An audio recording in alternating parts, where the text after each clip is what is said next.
North Carolina's special session at the General Assembly failed to repeal the state's controversial bathroom bill Wednesday. The bill required transgender people use the bathroom according to the sex listed on their birth certificate. Opponents call that rule, quote, discriminatory. The controversy led to several businesses pulling out of the state and may have cost outgoing Governor Pat McCrory his job. He called the special session when both sides agreed to work for a repeal, but the deal fell apart after the GOP added a 6-month moratorium on cities passing non-discrimination ordinances for LGBT people. The legislature had a chance to do the right thing for North Carolina, and they failed. We had a great opportunity, I think, to do some good work. The new governor will take office in North Carolina next year. The nearly 6-minute cell phone video shows an unidentified Fort Worth police officer arresting Jacqueline Craig. As he pins the mother to the pavement, he threatens others with what appears to be a taser. The officer arrests 2 more people, both of whom are Craig's teenage daughters. And I recorded everything you just did. When you kicked up, it was recorded. Okay, you're going to jail soon. I don't give a. That's why I felt it was the need to record it. Because that could have been anybody. And that couldn't have been his taser that he pulled out. That could have been his weapon. And he could have shots. Craig and her daughters were released from custody on Thursday. I just felt like I didn't get justice for what I called for. Craig says she called police to report a neighbor grabbing and choking her son after the 7-year-old allegedly littered in the man's yard. Why don't you get your son not to litter? He can't prove to me that my son littered. But it doesn't matter if he did or didn't. It doesn't give him the right to put his hands on it. Why not? Because he don't. The incident escalated when Craig's 15-year-old daughter stepped in between her and the officer. In a statement, the Fort Worth Police Department says it enjoys a close and cooperative relationship with our citizens, one of transparency, mutual trust, and respect. The department expects every officer to treat persons they encounter with that same trust, respect, and courtesy. A House committee found the abortion industry may be illegally profiting off the sale of baby body parts. A select investigative panel released 15 criminal and regulatory referrals to federal, state, and local authorities Wednesday. The panel said they found evidence abortion clinics have sold fetal tissue and tried to cover it up. Chairperson Marsha Blackburn calls the findings disturbing and a misuse of power over vulnerable women. The referrals mark the end of a year-long probe into the abortion industry. An explosion went off outside the headquarters of a Christian lobbying group in Sydney, Australia Wednesday. A man driving a van with gas cylinders set off the explosion, injuring himself and blowing out the building's windows. Police say the attack was not politically motivated, but the Australian Christian lobby says they've received death threats for supporting traditional marriage. The head of the group, Lyle Shelton, is skeptical and said at a news conference, "You don't just drive around the corner here at 10 o'clock at night, park a van loaded with gas cylinders, then detonate it, unless you're trying to send a message to the ACL." Police said they were investigating the explosion and the threats against that group. 49-year-old Marlene is an events organizer at a public library in the Belgian city of Antwerp. She's been living as a woman since 2005, but has no plans to undergo gender reassignment surgery. Until now, that means she can't change her gender on official documents and is still registered as a man. I decide. I need to decide for myself. I know who I am, not people telling me who I am. So I don't need a doctor telling me that I'm a woman, because I know what I am. And I don't need a doctor telling me that I can change my first name, because my first name is important to me, but not for the doctor.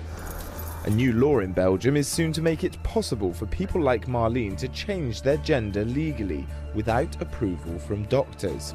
The transgender bill is expected to pass through the Belgian parliament, but some rights groups say they want to get the proposal changed to remove the need for transgender people to contact support organizations. The fact that you still have to have some proof that you were informed by a transgender organization, we think this is contradictory to the principle of self-determination. If you go for self-determination, just go for self-determination. The transgender bill was proposed by two centre-right politicians, but has broad support across most parties here at the Parliament in Brussels.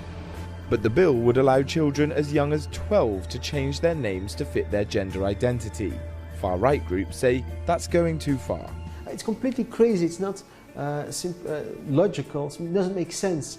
If you're still male, you put on your passport you're female. There should be an operation before it. It's common sense, common logic. Marleen says she's looking forward to seeing the bill passed so that Belgium will officially recognise her gender identity. Tonight, I believe that the Democrats will come out in a stronger position.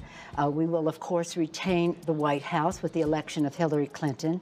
I believe we will gain the United States Senate. It will be close, but we will gain the United States Senate, and we will pick up many seats in the House of Representatives. I believe that Hillary Clinton is one of the best prepared people in our history to enter the Oval Office with her vision, her knowledge, her experience, her strategic thinking, her connection to the American people, and I think she has made that case. You could put half of Trump supporters into what I call the basket of deplorables. Desperation and hubris. It's all the Democratic Party has left after being shown the door by the American people. Not the Russians, not a majority of racist, angry white male voters, and not fake news. President Bill Clinton quoted in an op-ed piece in the Bergen Pound Ridge Record saying this, that a weekly newspaper in New York, about Donald Trump, by the way, one thing he does know is how to get angry white men to vote for him. We know that 53% of white female voters voted for Trump. We know that the black community didn't come out for Hillary. We know that Hispanics actually came out for Donald Trump, and we know that white men came out for Donald Trump.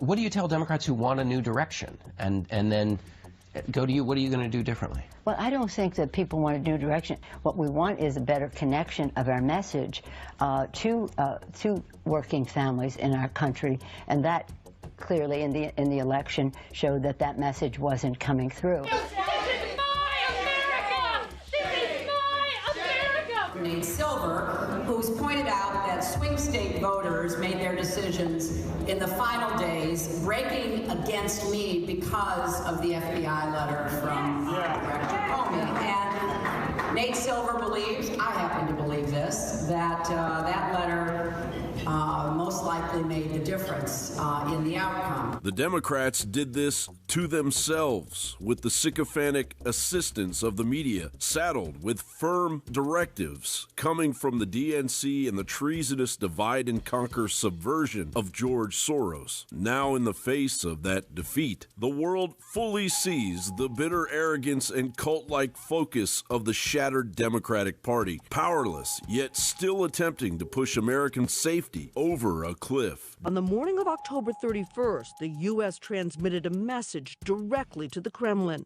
warning the Russians that the U.S. would consider any interference on Election Day a grave matter. The method of communication, the so-called red phone system. According to a senior U.S. official, part of the message reads, international law, including the law for armed conflict, applies to actions in cyberspace.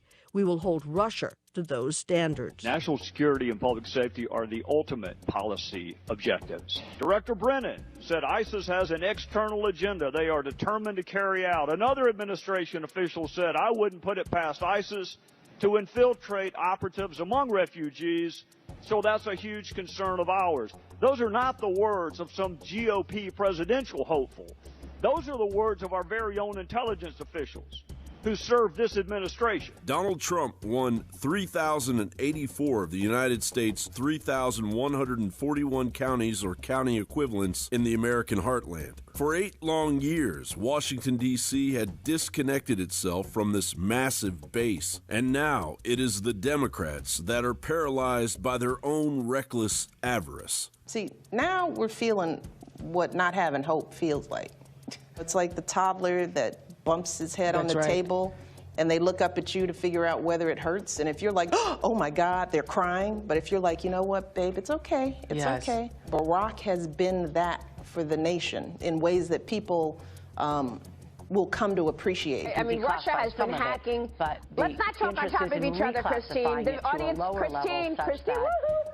members of Congress who've seen it can talk about some of it? I'm asking you not to talk on top of me when I'm talking, and I won't do that to you, so that our audience can actually get something out of this interview. But just the way the voters couldn't get anything, and they ended up voting against you, that's what you're doing. You're basically blowing off the audience.